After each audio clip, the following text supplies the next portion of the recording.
everybody. Julian Charles here of themindrenewed.com, coming to you after a break of several weeks, paternity leave as I've been calling it, following the safe arrival of our new baby, coming to you from the depths of the Lancashire countryside here in the UK. And today I'm very pleased to welcome to the programme the lawyer and university lecturer Adeyinka, I knew I wouldn't get this right. Go on, tell me again how it's pronounced. Makinde. Adeyinka Makinde, for a discussion on his soon-to-be-published article with the intriguing title, Intelligence Accountability, Can the British State Convict Itself? Adeyinka trained for the law as a barrister. He lectures in criminal law and public law at a university in London, here in the UK, and has an academic interest, research interest in intelligence and security matters. He writes on international relations, politics, military history, and has been a programme consultant and expert commentator for the BBC World Service Radio, China Radio International, and The Voice of Russia. Adeyinka, thank you very much indeed for joining us on the programme. My pleasure, Julian. Now, thank you ever so much for sending me your article and suggesting it as a possible subject for discussion.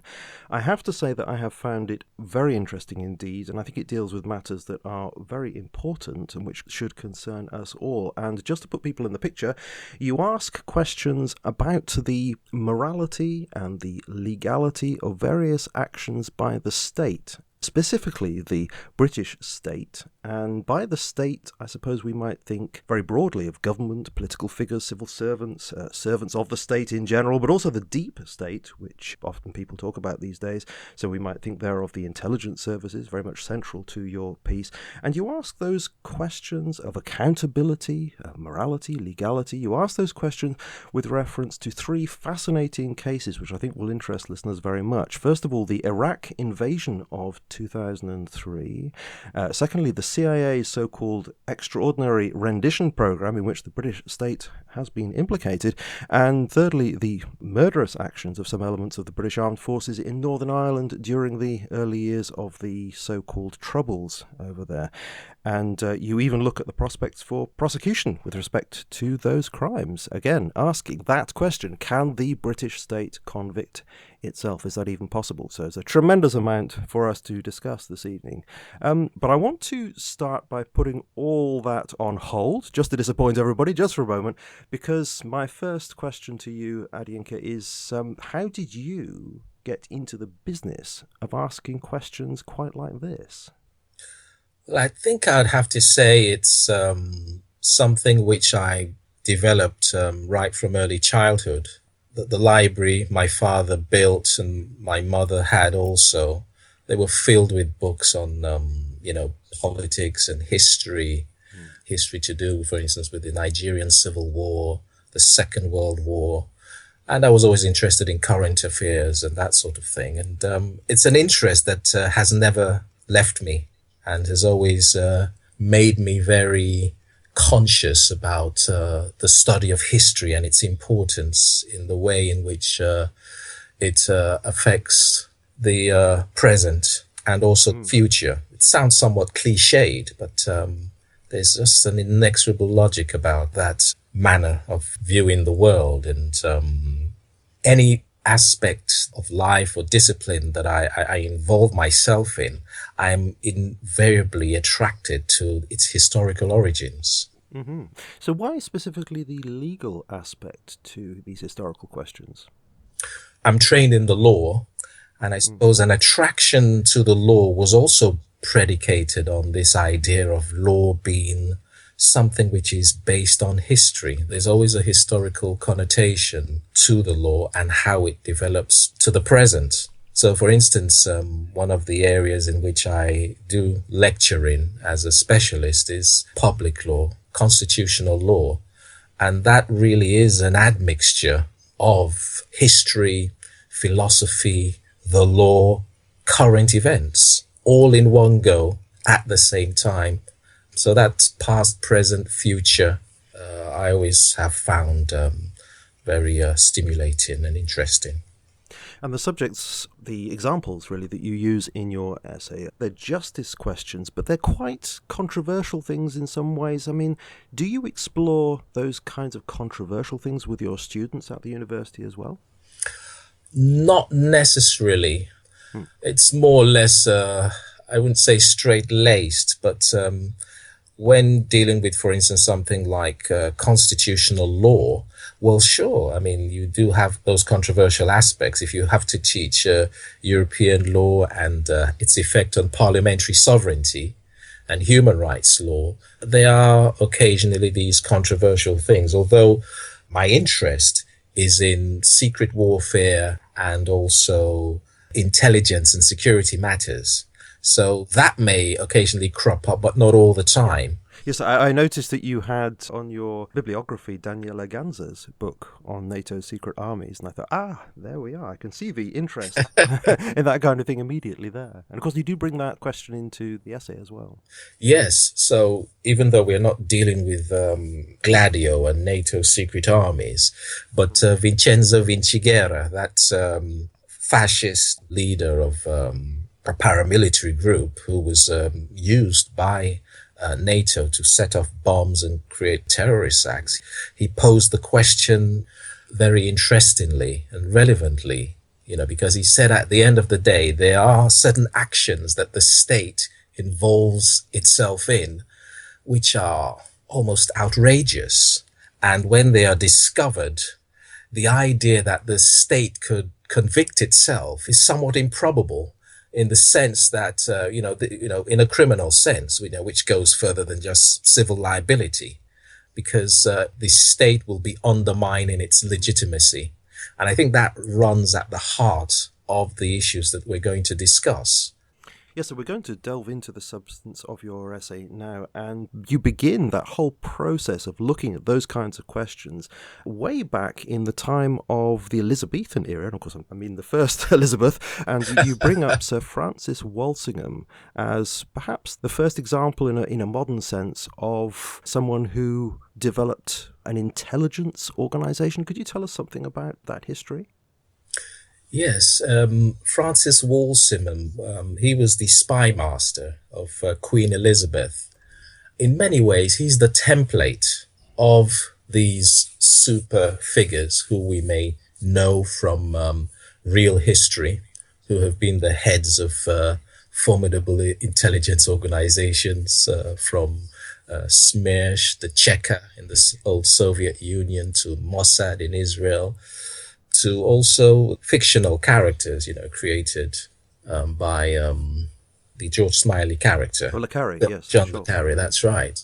Mm. And what is fascinating about it is that there is that capacity for underhandedness, but there is that capacity for actually promoting the development of a country, making it powerful. Without the likes of Walsingham, England would not have risen to the heights that it did, and is still somewhat living off to the present day. But in doing that, it did involve a lot of underhand activities, things we today would understand, for instance, by the phrase false flag, and the use of deception and bribery to cajole, get people to work for you. That is actually the origins of the British Secret Service. Yes, indeed. What a history to have. I mean, you say in the piece that he was very much amoral in the way he approached things. You describe him as Machiavellian. He had this kind of ends justify the means approach to everything. And I believe his title was Secretary of State. And he had spies and code breakers and people who were gifted in unsealing letters and this sort of thing. That's right. He learned quite a lot of his trade from the time he spent in exile from Britain when it was ruled by a Catholic monarch. A lot of the tricks of the trade he got from the Venetian merchants who had some particular aptitude in terms of secrecy and codes. And when Queen Elizabeth I rose to power, he was well placed to utilize this. And he did so in a very sophisticated manner. He discovered that an ambassador to France was a spy. It wasn't a reaction, an emotional reaction of off with his head, let's kill him. No, what Walsingham does is he turns him into a double agent, makes him work for the British state and catch the traitors in the midst of the realm. And it's very much alive today. We have, of course, MI5 and MI6 and GCHQ, and we've become so familiar with those names. It's as if they've always been there and always known about. But as you say in the piece, it's relatively recently that MI5 and MI6 were actually acknowledged by the law. Was it the 1980s and the 1990s? Is that right? That's right. It's an extraordinary fact. I wouldn't say they weren't known. I think they were fairly well known in the public domain. Mm-hmm. The problem was the recognition. There was absolutely no recognition that they existed. And that's quite extraordinary for a country such as Britain, which prides itself, its standards of democracy and openness and the like. These organizations were of the sort who could organize the assassinations of foreign leaders or to subvert foreign governments. They could record keep people. MI5 was the domestic and is still the domestic body. So they can keep records on people who they feel may be enemies of the state. MI6, on the other hand, the foreign aspect of it, they're known as the Secret Intelligence Service as well. They are charged with collecting intelligence in foreign affairs. And it is the case that their specific origins began at the beginning of the 20th century. And they served the British state throughout, the First World War, the interwar years, Second World War, the Cold War. And it actually happened that it was the membership of the European Convention on Human Rights which set the basis for them to be put on a statutory footing because it's contrary to human rights, the right to privacy, for a state body to be capable of keeping records of its citizens without the citizens knowing about the existence of this body. Right, so they were actually challenged in the late 1980s under the European Convention on Human Rights. I mean, before that, they were just doing all this stuff with no legal basis for it at all, so they were just free agents. Absolutely, and free agents in the sense that although they technically did come under the control of the executive branch of government, the Prime Minister and the Foreign Office and the Home Office, there were situations where clearly they acted independently. I think there was an incident when Secretary General Khrushchev visited Britain in the 1950s, and it led to a tragedy, a scandal, where a British Royal Navy officer, he'd been retired, but he worked for the Secret Service, was discovered to have been missing. And the story was that his head was decapitated and he was murdered by the Russians. He was there as a frogman spying on the visiting Russian delegation. And it was quite clear that Harold Macmillan's government had no idea that an operation such as that had been put into effect. So we should also bear in mind that, yes, there might be political pressures on the security services, but also, on the other hand, we should ponder on those circumstances where they may actually be working independently by themselves.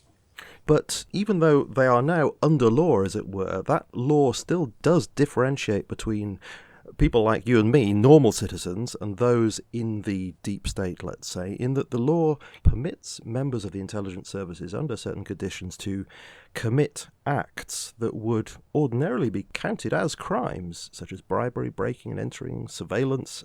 But there's a fair degree of immunity for even serious crimes, you say, in certain instances. Could you tell us something about that? Yes, that's right. That's under the Intelligence Services Act of 1994, Section 7.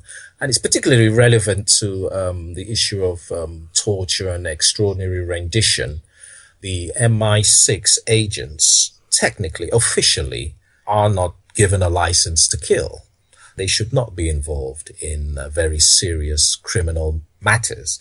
But potentially, they may have immunity if the Foreign Secretary, for instance, does confer immunity on them for a specific operation where it does involve these serious offences such as murder, kidnapping and torture.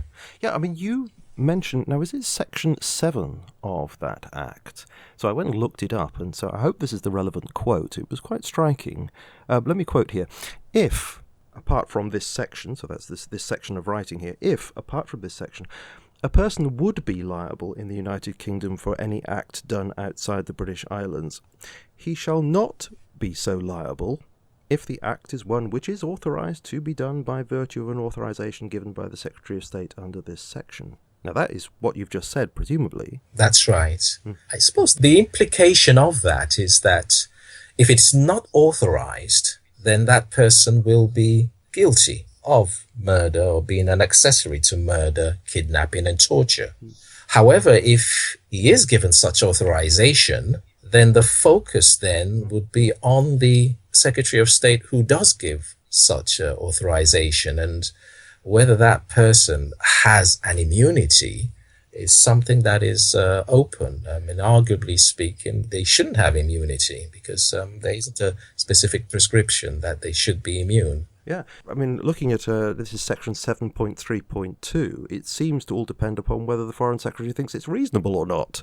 So insofar as any acts may be done in reliance on the authorization, their nature and likely consequences will be reasonable, having regard to the purposes for which they're carried out. So long as they're fit for purpose and the relevant minister thinks, yeah, that's reasonable, it could be pretty much anything according to that. Yeah, that phrase reasonable, I think lots of the law, for instance, to do with delegated legislation, where there is that aspect of discretion, is predicated on this idea of is it reasonable, is it just, is it fit under the circumstances, very, very wide.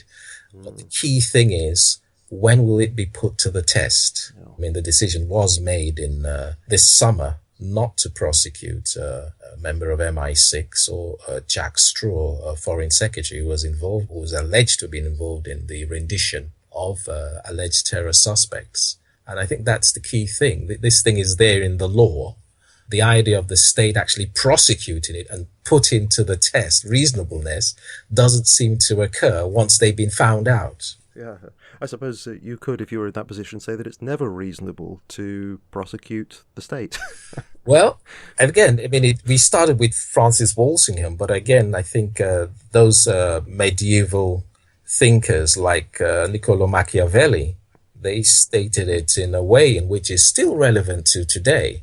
Because Machiavelli, everybody is familiar with the terminology, and perhaps even if they've not read The Prince, they are familiar with the idea of the end justifies the means. And if the stability and the prosperity of the domain, the prince's domain, is going to be promoted by murder, by cruelty, by deception, by violence, then that's all well and good if it helps. So you transfer that into the modern context of, fighting a so-called war on terror or maintaining good relations with your ally, the United States of America, or involving yourself in these nefarious deeds because British companies will benefit. You see, it still has a particular relevance to this day. Yes, you say sort of transferred into the modern context because this is your interest in history very much here. You bring up the fact that a lot of this really is a leftover from the divine right of kings. And you bring up a couple of examples, one of which is crown privilege. And I'm not familiar with this. Could you explain what that is? Well, the divine right of kings, just to start off with that, the whole idea of bringing that up is to be conscious of where the state came from. The king was the repository of all power in the country. And of course, as time has developed, that power has been separated in the usual thinking into three branches, the lawmaking body, the body that carries it out, and the judicial body that interprets the law and renders decisions. And the key thing is that the king in the medieval world largely discharged these functions. And under the basis of the divine right of kings, it meant that he ruled at God's will. He was a lieutenant of God. He presumed to, yes. Yes. And so that therefore, he could really do no wrong. You could not challenge him. No. So in effect, the default position is the state is immune. Yes. So that is always a useful starting point. And as we go into the modern era, and of course the development of Anglo-normal constitutionalism and developments in democracy and the right to review cases, the writ of habeas corpus, that the state could not hold anybody without charge. They had to justify that. Crown immunity was this development that, okay, the monarch has been pushed into the background with modern developments, and these institutions of parliament, an executive branch with the prime minister and the ministers, and the independent judiciary have grown in its stead. And those extraordinary powers of the monarch are today exercised by the executive branch of government. I mean, some of the powers are obviously exercised by Parliament to make law and to maintain an army. But we will talk about the royal prerogative and that's aspect of executive power. What it is that crown immunity is this sort of leftover of absolute power of the king, so that the king had immunities and certain privileges under the law, some of which still exist to this day. Mm-hmm.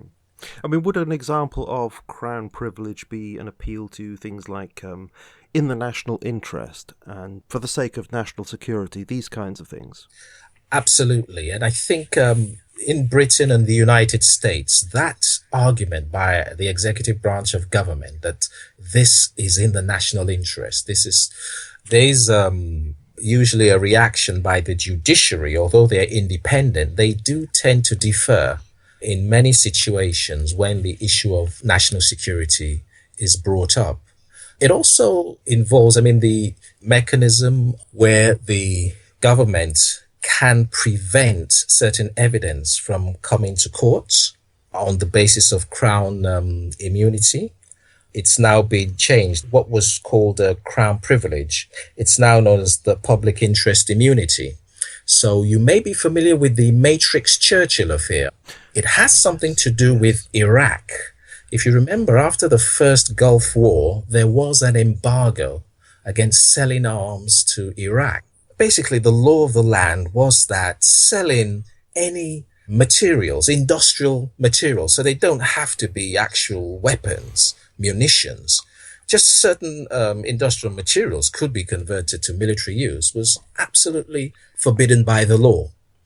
However, what happened was certain government ministers gave the okay for some British companies to trade with Saddam's government and ended up selling him these things, which potentially could have been used to make weapons. I think at the time, the West was exercised, and certainly the state of Israel was exercised with Saddam Hussein and his capability of developing what they called a super gun. Mm-hmm. And these men were, these company directors were found out by the authorities. They were charged and tried in court for breaking the criminal law of the land. Now, remember, they were encouraged by government ministers to do this. Mm.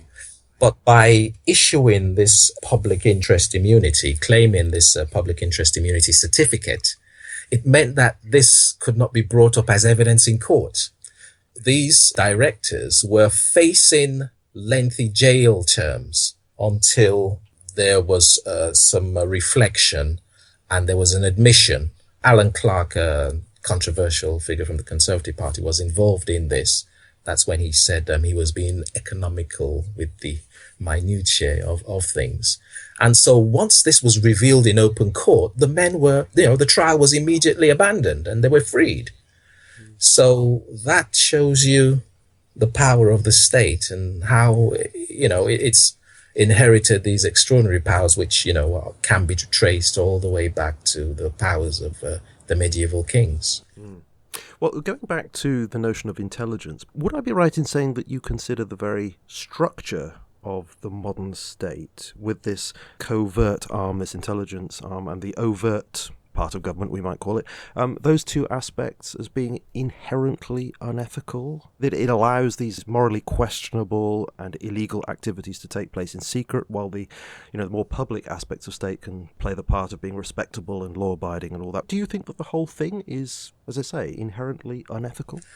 I think to some extent, yes, but on the other hand, I always leave that question open. I mean, it may be a question of transparency, but then again, transparency is a little antithetical to the whole idea of having a security service. A security service can help protect you from external enemies, that's for sure. I'm not an expert, for instance, in the anarchist view of what the state is, but I think that's a useful critique. The anarchist believes that the state is inherently evil. That is actually a fairly plausible route to take when looking at it. But there's no question about it that having a functioning democracy and then having an institution which is dedicated to covert actions of espionage and things that lead to warfare, there is a tension there. Sometimes it reaches an intolerable level. I'm not claiming to be the person to resolve it.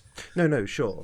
It's just that when you do look at it at face value, it does seem to be rather contradictory, but I know that then you have to think further about it and then it becomes more complex. But certainly, my immediate reaction to it is, well, this shouldn't be.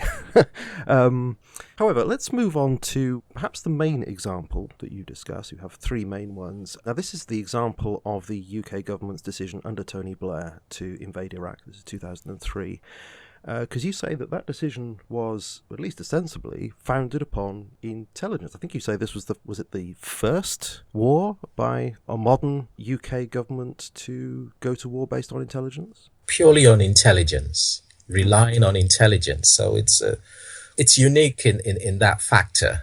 It's not unique in other factors, because I think there are parallels between this invasion of Iraq in 2003 and the 1956 invasion of Suez by Britain, France, and the State of Israel.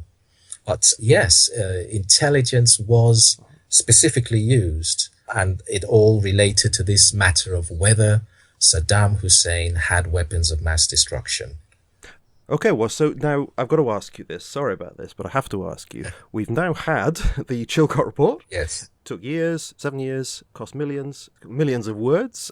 It's far more damning of Tony Blair, his government, and the intelligence community than many people expected, me included. But it didn't find specifically criminal behaviour. So the question really is, shouldn't we just be satisfied with that and move on? Not at all. I mean, I don't think it specifically ruled out any crime being involved. I think what the Chilcot inquiry said is we will provide all the evidence and provide a measure of highlighting those areas which gave grave cause for concern, and that therefore it was up to the relevant authorities, it was up to the public to decide whether criminal actions had been committed. And based on what the Chilcot report supplied, I think the case for saying that that war in Iraq equated to a war of aggression, there is quite a lot of meat to that proposition. And so it certainly did a favor. It wasn't the whitewash that the Butler report was. I think it does highlight those areas where you could say that Tony Blair was certainly contriving to mount a war for which there was no basis, there was no justification. Sure. Sure. So you're saying that it does, in fact, invite people to look into the question of criminality. You say it doesn't rule that out. Absolutely. So somebody like Tom Harris, writing in The Telegraph, this is back in July, who has this headline, "Only conspiracy theorists want to impeach Tony Blair. Grown-ups would try and learn lessons." And the whole piece is about, we should just accept what the report says and just leave it at that. You say that really is a misunderstanding of the report itself. A total misunderstanding. And not only that, I mean, it's obviously a deliberate method of trying to fob off what is a very, very serious issue. of morality and, that has occurred in regard to the British state in recent memory. It really is that serious that Tony Blair may have colluded, may have connived, may have conspired to wage an unjustified war. That is a war crime, effectively, waging a war of aggression. And you can't get more criminal than that, because if indeed he colluded with George Bush to invade Iraq with absolutely no evidence that these weapons of mass destruction were capable of being launched against any interest of the United States or Britain, then that is effectively a war crime, a similar crime for which members of the German armed forces and those survivors of the political wing of the Nazi party were hanged by the neck at Nuremberg. Indeed. So I think we need to explore, this is extremely complicated, of course, to go into this, but I do think we need to explore this a little bit. You've given some kind of pointers, but I think we need more indication. So could you give us perhaps some of the key indications in your view that Tony Blair and perhaps others might be guilty of this criminal behaviour in taking the UK to war in Iraq? So I'm asking you for some of the key things that you think need to be discussed. For instance, very brief excerpts from communications by Tony Blair. I mean, it appears that George Bush was set on a course of war. Now, there are many reasons why that was the case. But the evidence from the point of view of Tony Blair's collusion is that there was a telephone conversation he had with George Bush in December of 2001. And Blair immediately understood that what Bush was about was to invade Iraq, whatever the consequences. He had to find a way to do that. And in this probably a spirit of the conspiratorial mood, Blair sort of blurted out that, well, an extremely clever plan will be required to do this. Later on, the following year, he mentioned in a written communication to George Bush that I will be with you, whatever. And I think the Chilcot inquiry actually highlighted that as being the precise moment when Britain set itself on a path for war, when in fact all the possibilities had not been exhausted to resolve the matter with Iraq. Okay, well, let me bring a challenge to that. I don't accept this challenge, but I will bring it to you nevertheless. Sure. So this is the 28th of March 2002 memo that Blair wrote to Bush. So it says, note on Iraq. And as you say, it starts with, I will be with you, whatever. But then it continues, but this is the moment to assess bluntly the difficulties. Now, a number of people have said, yes, but it continues with the word but. So it qualifies that previous sentence. Do you accept that as a qualification, a nuancing of what he's saying there? Oh, not at all. It's all about being Teflon Tony. It's all about, yes, let's go ahead with this, but really, we really have to cover our backs. I think there's so many areas in which people have tried to put in the case that, oh, this is ambiguous. This is a qualification. But I certainly don't accept that in the slightest. In fact, there was a bit of information which was released well before the Chilcot report. This was in the mid-2000s, where Richard Dearlove, who was then the head of MI6, was reporting back to Tony Blair. So this is around the period. I can't remember. I think the Chilcot report probably would have the precise date. But what Dearlove was telling Tony Blair was that so far evidence of weapons of mass destruction is thin. But what's happening with the Americans is that they are working their intelligence and facts around the policy. Yes, that's right. Yeah. And that's been in the public domain for a long, long time, yes. It has indeed, and I think everybody should read that sentence because it comes up again in the very famous Downing Street memo. I'll put the link to in the notes. There's a website that you can go to that's devoted to this memo and other communications. And so let me just quote from this. So this is 23rd of July 2002, and it's from the Prime Minister's Private Secretary Matthew Rycroft, and it's written to UK Ambassador to the US, David Manning. And within the communication, it says... there are some letters standing for people's names, so this is what C is. It stands for somebody. C reported on his recent talks in Washington there was a perceptible shift in attitude. Military action was now seen as inevitable. Bush wanted to remove Saddam through military action, justified by the conjunction of terrorism and WMD. But the intelligence and facts were being fixed around the policy. I mean, it just jumps out at you. You say it's a very famous sentence, but it's one that we should never forget. Oh, absolutely, absolutely. And we should also not forget that, the main thrust for this invasion came from the American side. So it's really Tony Blair collaborating with George Bush to create the circumstances to make it presentable and palatable to the public. But we mustn't forget that part of the agenda of those neoconservatives, those of the new conservative stripe who were part of the Bush administration, was to invade Iraq, who, had nothing to do with what is purported to have happened in September 11. Saddam Hussein was the leader of a secular government, and he had no connections at all with Al-Qaeda. But invasion of Iraq had been called upon by these neoconservatives since the time of Bill Clinton.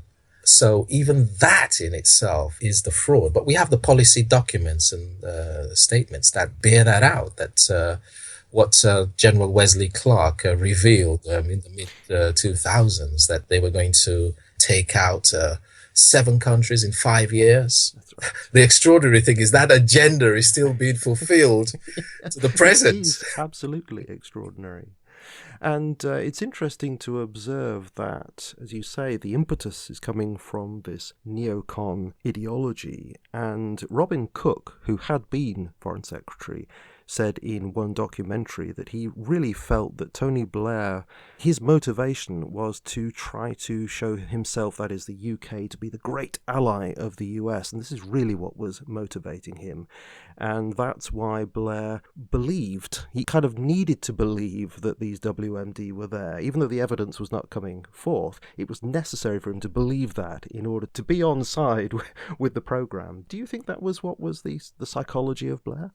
I think that's part of it. I'm not a psychology expert, and Blair is a fairly complex character. Yeah. In that regard. He does shift and changes depending on the mood, but there might be something to that, and it's all the more galling that he would put himself in that position, because after all, Harold Wilson was under enormous pressure to support America in the war in Vietnam. And he resolutely refused to do that. So Tony Blair did not have to go anywhere in that direction of being a vassal to the American administration. I mean, there is an aspect that is really unfathomable about it. Britain, despite the so-called special relationship, which is a point of debate, America perhaps doesn't treat it in the same way that certain British prime ministers have treated that. But that precedent set by Harold Wilson puts Tony Blair in a very bad light. And I think there's something which I want to throw in simply because I find it very indicative of the attitude. I do think it's important not just to look at the stark evidence of exactly what was said with respect to decisions made for war, but to look at some of the background things as well. And I do find this particular piece of evidence very revealing. So this was from the so-called secret Blair Bush memo. So this is reported by Professor Sands in his book The Lawless World, and then reported on Channel 4 News too. And there was a meeting apparently between Blair and Bush at the White House in the end of January 2003. So this was several weeks before the invasion. Tony Blair was unsure of the legality of the situation. There had not been this second UN resolution that most were saying was necessary to establish the legality. And at that meeting, it was reported that Bush had suggested to Blair that because they hadn't found any WMD, and it didn't look like they were going to find any WMD, that the US might consider, and this is a quote here, flying U-2 reconnaissance aircraft planes with fighter cover over Iraq, painted in UN colours. If Saddam fired on them, he would be in breach of the UN resolutions.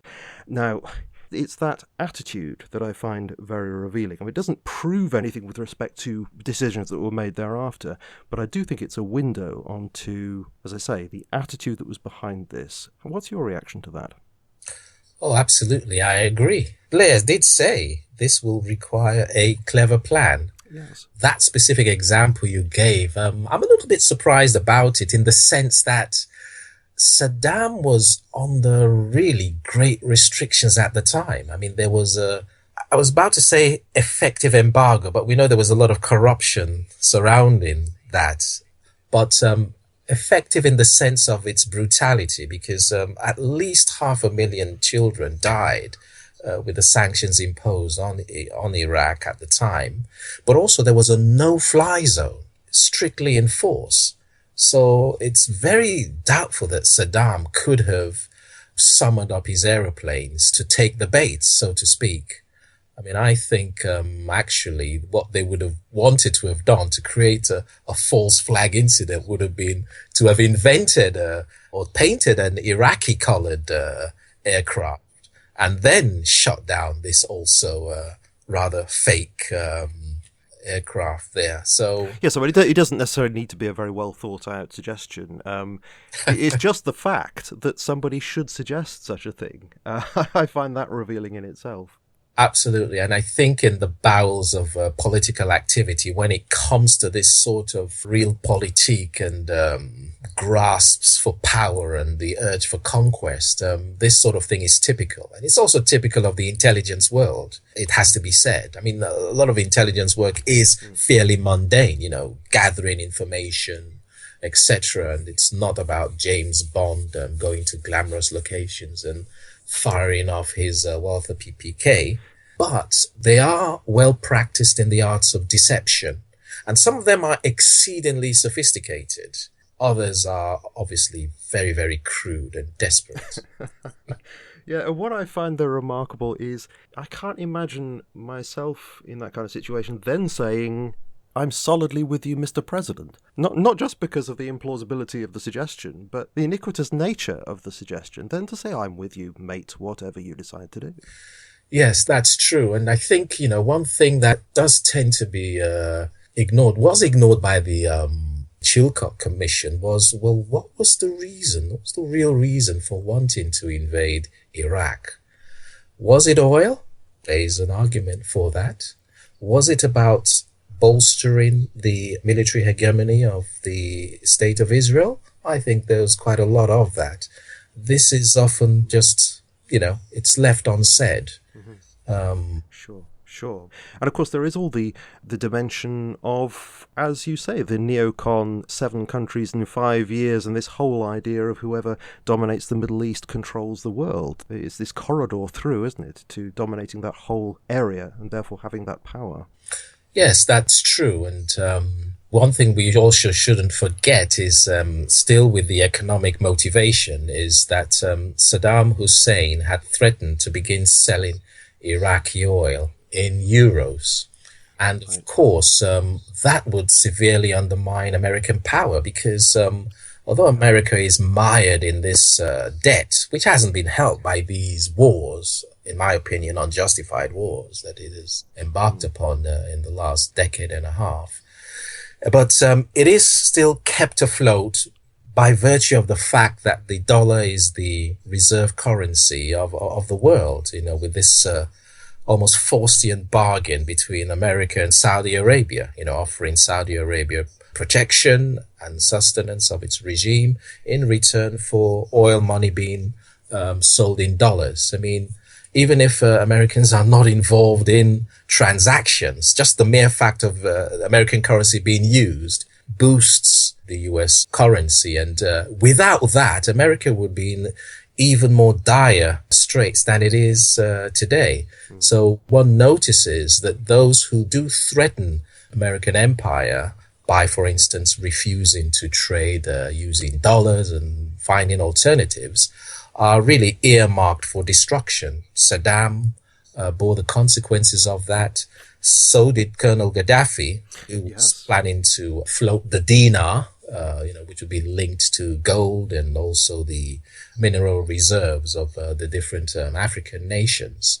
And of course, Syria is also divorced from the international financial establishment. It also refused to sign a treaty with Israel. So that also does play a part in this motivation to destroy Iraq. And it really has caused untold damage to American and British prestige.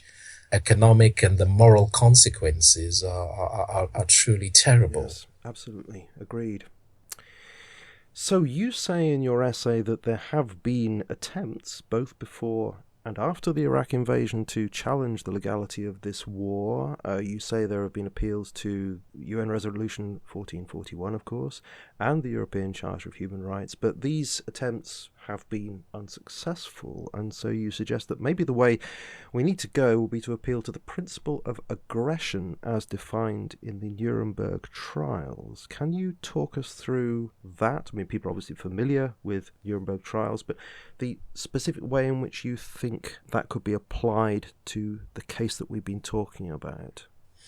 Yes, Nuremberg trial provided the basis for criminalizing those people who begin war of conquests, who conspire to achieve that. And so I think the particular phrase used is the planning, the preparation and initiation and the waging of a war of aggression.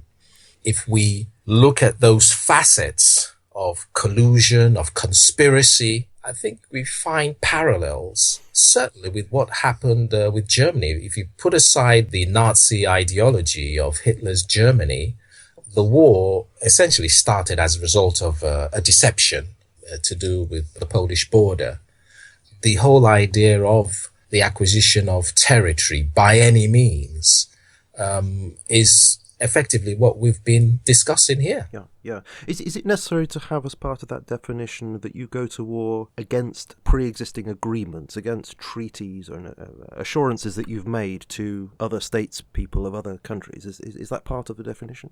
That might be part of it, but I wouldn't say it's exclusively the case. It's just simply if you conspire to conquer another country and you use deception, you conspire to do this by any means without justification and without any evidence of self-defense or evidence that you are protecting human life, you are effectively condemned.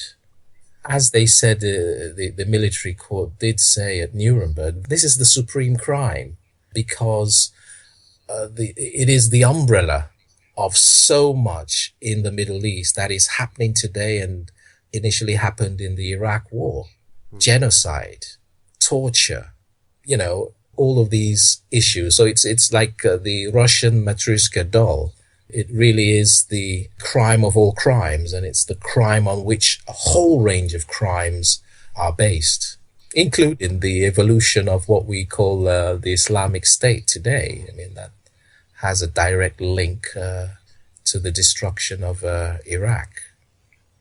Okay, so looking at what I think you might be suggesting in the article, I think you suggest an appeal to the UN Charter. This may be in connection with people who you suggest there could be a case made against Tony Blair. So there are a couple of names, Lord Thomas Bingham and Professor Sir Geoffrey Bindman. I'm not sure whether both of them did or have referred to the UN Charter. Have I got that right? Would they use that as a standard by which to judge that there was no self-defense, there was no human catastrophe, that sort of thing?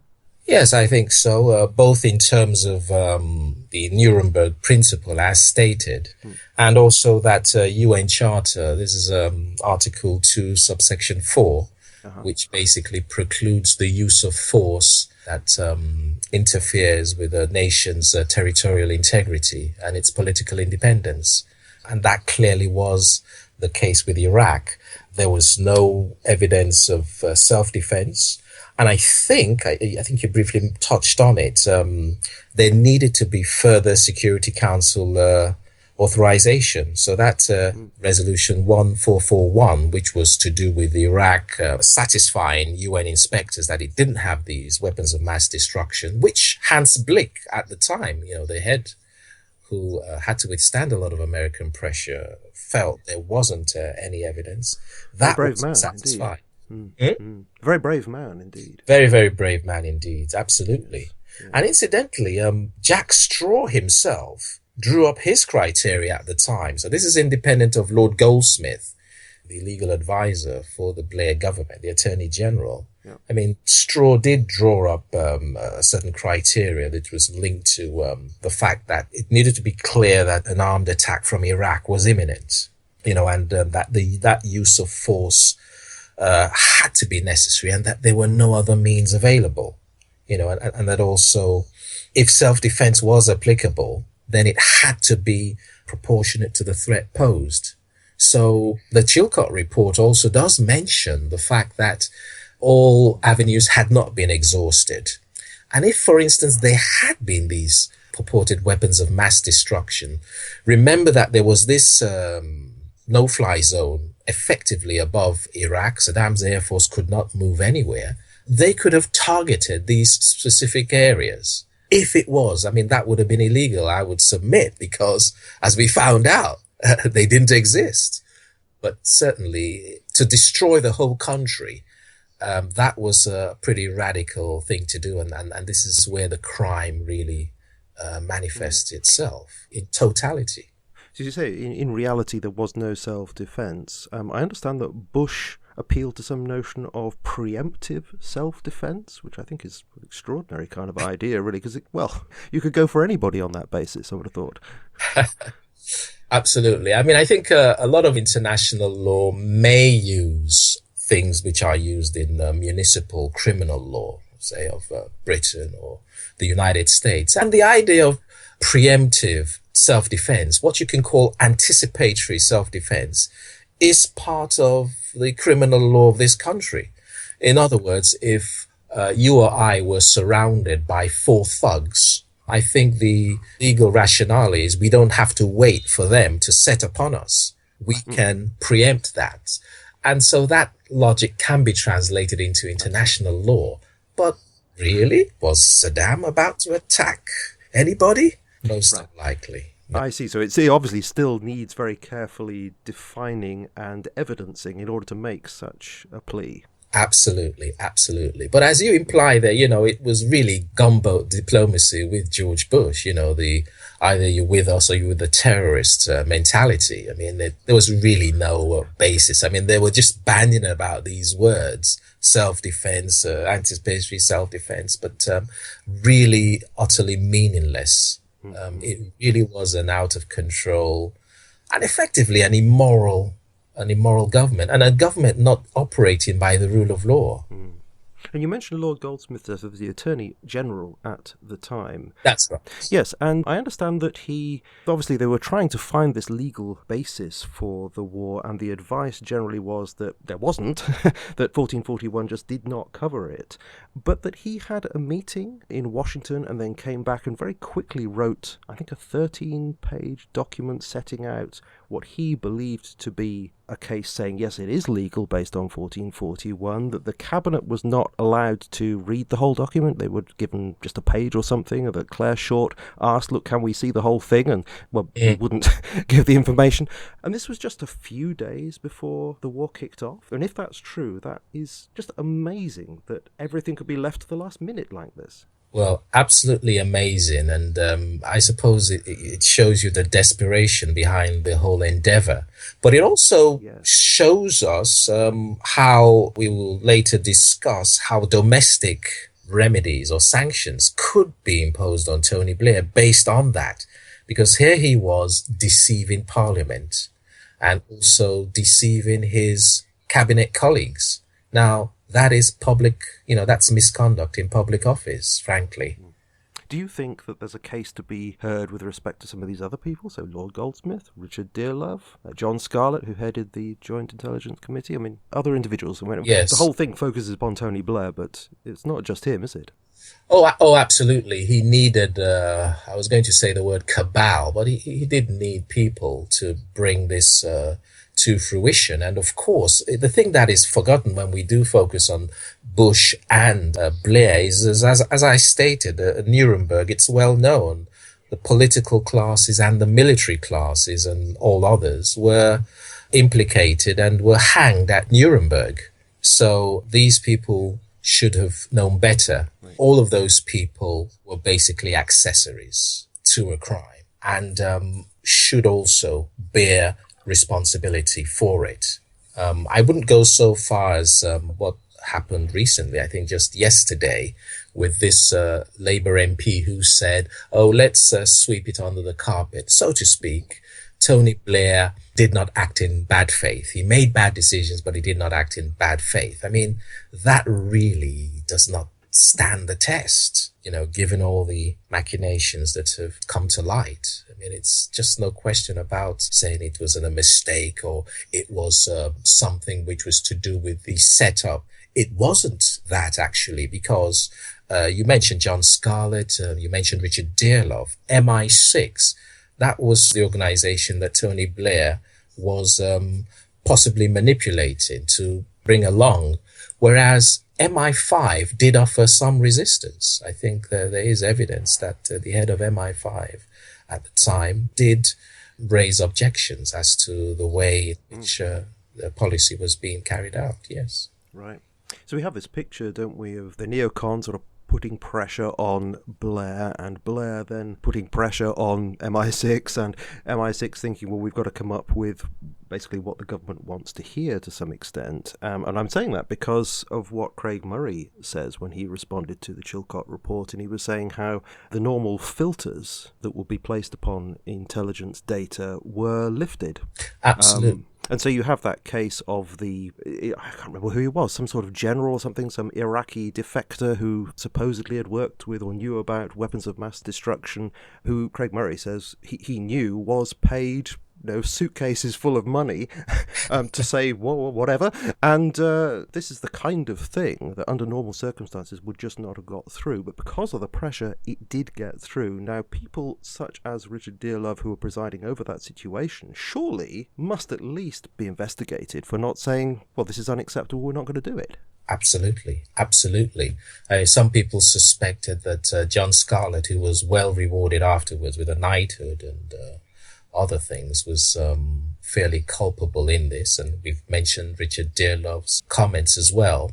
One thing that I was a little surprised about was that actually there is a filter within the intelligence system. So if we sort of recap on the main intelligence agencies in Britain being MI5, the domestic service, MI6, the foreign service, then you've got General Communications Headquarters, the listening post, a bit like the American NSA. You also have the military body, but there is a filter organization known as the Joint Intelligence Committee. And if you notice, the Chilcot report did actually highlight the fact that the Joint Intelligence Committee's words were basically supplied with caveats. It was saying may not be reliable. We need more information. Patchy, but when translated into the dossier that was disseminated to the public, these uncertainties, ambiguities, etc., were sort of made more certain. Yeah. And Tony Blair would actually speak in terms of knowledge. We know that he has them. How could you say you know when in fact you don't know? Absolutely. You may have a gut feeling. I don't doubt that he had a gut feeling for whatever reason, but that's not good enough, is it? Absolutely. I mean, so that's actually a bald-faced lie then. I mean, that is actual deception and misleading of Parliament and the public. And yet he says he never lied. Sorry? And yet he insists he never lied. So that presumably is also a lie. Well, no, perhaps he just believes he never lied, but he did. There's definitely a psychological dimension. I haven't noticed this in the British politician, but I think perhaps Blair needs to get the Nixon treatment. If you notice, a lot of reviews of Nixon's life and his presidency is about his complex frame of mind. And I think Tony Blair, yes, most certainly, he needs that scrutiny as to really what motivates him. I mean, people do use the phrase sociopath, and that in some ways does explain it. It's just unbelievable. How could he say that he has the actual knowledge when we now know that was not the case? And you see, the drift to war, I mean, we're speaking with hindsight, but even at the time, many people were suspicious. Many people knew of the desperation. I mean, some of the evidence for these weapons of mass destruction or the Iraq's capabilities were obtained by a thesis of some sort by an Iraqi student in an American university. I mean, it was just utterly remarkable. And obviously there was that situation about Iraq looking for plutonium elements in Niger, the West African state of Niger. I mean, a total fabrication. Oh, the yellow cake business. Yes. Yes. Actually, one thing that just crossed my mind, and I wish I'd said it at the time, but I'll just add it now. I was talking about Craig Murray, talking about this defector and the suitcase full of money, etc. And that was actually one of the ideas, according to the Blair-Bush memo, that Bush came up with, where he hoped that a defector would be extracted from Iraq and give a, quote, public presentation about Saddam's WMD. And I thought, well, that's a funny thing that actually came true. Well, there we go. Yes. Maybe just a coincidence. So let's talk just a little about what's possible then. So some people say it would be possible to try Tony Blair and other people, and many are saying it would not be possible because of the functions of the International Criminal Court. Do you want to talk us through what's possible and what's not possible? Yes, absolutely. So it's important to mention that there are people who believe Tony Blair is culpable of a moral and something that does equate to an international war crime. Right. Geoffrey Robertson is somebody who's argued that way right from the start. He's an eminent human rights lawyer. But even he says that, trying Tony Blair for war crimes would be a legal impossibility. That's strong, an impossibility. Yes.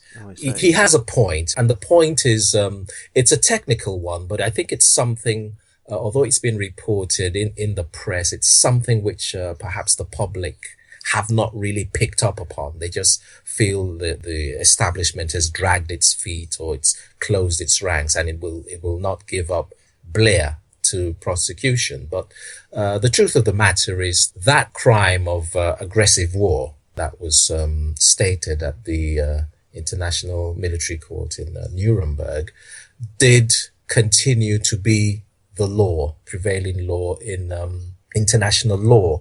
But that in 1998, they had the Rome Statute of the International Criminal Court when they were about to establish this International Criminal Court. And the deliberate decision was made to suspend, the jurisdiction of this particular crime of waging a war of aggression. So that's after 1998. So let's follow that train. After 1998, in a sense, and obviously I'll argue against it, but in a sense, that crime of aggressive war no longer existed in a sense. Wow. Certainly as far as the International Court was concerned, because they needed to agree on a new definition. And that did not occur until 2010 in the Ugandan capital of Kampala, when they had a review conference of the Statute of Rome. And even then, although they now have given it a definition, and it's a definition that essentially contains the elements, fundamental elements of what was declared at Nuremberg, preparation, planning, and initiation. They have still said that they need to reach further agreement as to when offenders can be prosecuted, and that won't be until next year, 2017. So why did they do this? Why couldn't they have a provisional Nuremberg-like definition and then say we'll improve it in 2010 and 2017?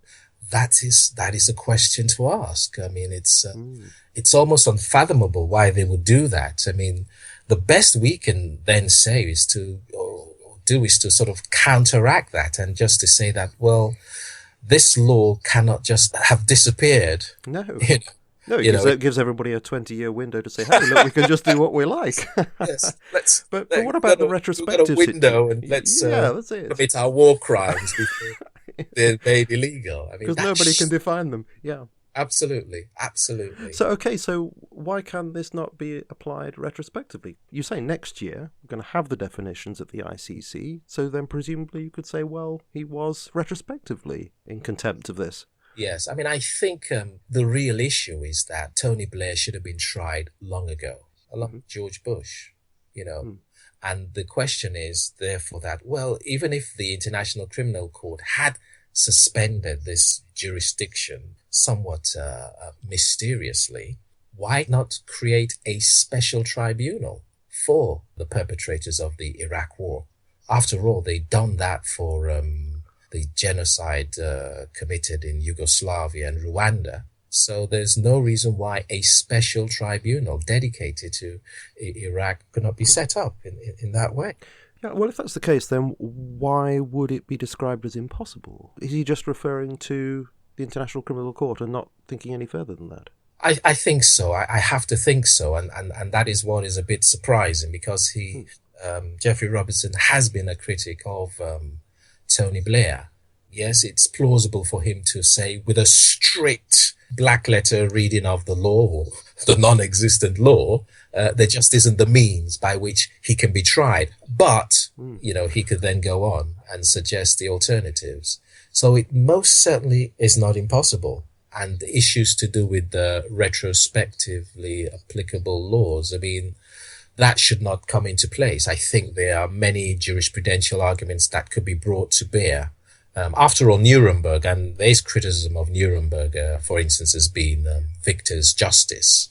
But there was no specific crime of waging war and aggression. It was actually pronounced in Nuremberg and applied retrospectively. And I think retrospective criminalization is something that much of the municipal laws of most countries abhor. Right. It just isn't a good thing to do, to make somebody criminally responsible for something that wasn't an offense. But yes, I would say that you can't sort of apply it in this situation because, of course, the offense of waging a war of aggression did exist, and in a sense can still exist, because some countries may have incorporated it into their domestic jurisdictions. Right, so there's a sense of he and other people like him ought to have known. I mean, you have one example here where a retrospective action might take place. You call it an analogy to a situation with certain marital rape cases where, you know, somebody's appealing against the verdict, and the counter to the appeal is, yeah, but you really should have anticipated the evolution of the law. Presumably, in this case, you might say, well, okay, there was this window of opportunity, but you should have anticipated where the law would go, and you need to look at the past as well and realise, well, it was illegal before 1998. Perfectly put, Julian. That's absolutely the analogy that should be drawn. That you can't say, well, it didn't exist, and therefore I'm covered because technically it wasn't justiciable in the International Criminal Court between sort of, when it was created in the early 2000s and 2017, assuming that it does come into effect. Yes. Absolutely. Yeah, so when it's put like that, it really does feel like a technicality if one is trying to get off the hook that way. You also mentioned impeachment. Apparently there is in British law provision for impeachment. Now, is this the thing that Alex Salmond was trying to do earlier in the summer? Yes, and in fact, he's been frustrated in the last few days by merely calling for a committee to discuss the Chilcot findings. So, I mean, more evidence about the resistance of the British state to putting Tony Blair on trial. I mean, I must say, so far as the international law is concerned, before we look at the domestic law, we have to mention the fact that this law of aggression potentially could have been a part of British law, but only if it had been implemented by Parliament. So it's worth just mentioning to those non-legally minded or non-legally trained viewers of yours or listeners of yours, that states in the world can be monist, they can be dualist states. And if a state is a monist state, it means that when a country signs an international treaty, the treaty is automatically incorporated into that country's law. But Britain is a dualist state. So although Britain may sign treaties, you need a specific act of parliament to activate them. This is what's occurred with, for instance, European law. It's just not enough to sign a treaty of accession to the European Union. You must have an act of parliament that translates that. And so because some countries are monoists, like Switzerland is, presumably the crime of aggression can be tried in a Swiss court. So why don't the British authorities hand over Tony Blair and other potential, transgressors of the law from the security service and the armed forces to Swiss jurisdiction? I see that, but under what law would you hand him over? Well, you'd be extraditing him to be tried for this crime of war of aggression. The extradition would be, you could base it on just the fact of Britain having a treaty with the country which allows them to extradite wanted criminals. Of course, it'd have to be done with the consent of the other country. I'm not saying there might not be problems with that, but certainly it's something to think of. And also, we mustn't forget that one thing that Tony Blair could be tried as an international criminal for is that under the rules of the Hague and the Geneva Convention, which prohibit the pillaging of another country by fundamentally transforming the economy of that occupied country. I mean, this is something Lord Goldsmith, who we mentioned earlier on, had actually advised Tony Blair about, saying that those changes that were being wrought in Iraq were potentially unlawful under international law. So they were transforming the Iraqi economy and the Iraqi political system, from a secular country changed into one in which it was politically organized along ethnic lines, which arguably contributed to the sectarian strife that has occurred. They removed all subsidies, including oil and fuel and other things that Iraqi citizens enjoyed. They introduced a flat tax rate, by which, the poorest and the richest all paid the same taxes. So that was fundamentally changing Iraq, and at the same time, absolutely pillaging it, because I think it was well known that there were lots of ships loading oil, which was not accounted for. There was outright theft, and also these contracts that were handed to British and certainly American firms like Halliburton. That was all part of, you have to say, a scam, really. It's a shame. You talk about nations and governments and states, but unfortunately, how else can you describe it? Well, I mean, you mentioned Halliburton there. That certainly helps to make sense of Dick Cheney breathing down Tony Blair's neck. So that would in fact come under the International Criminal Court, then, that example that you've just come up with there. Yes. But that would be a bit anemic, wouldn't it? Because if he is guilty of war crimes, that is what you want to get him for. Yes, that's true. That's true. But I think when you do prosecute people, I think the idea behind a prosecution is you charge them with as many things as you can.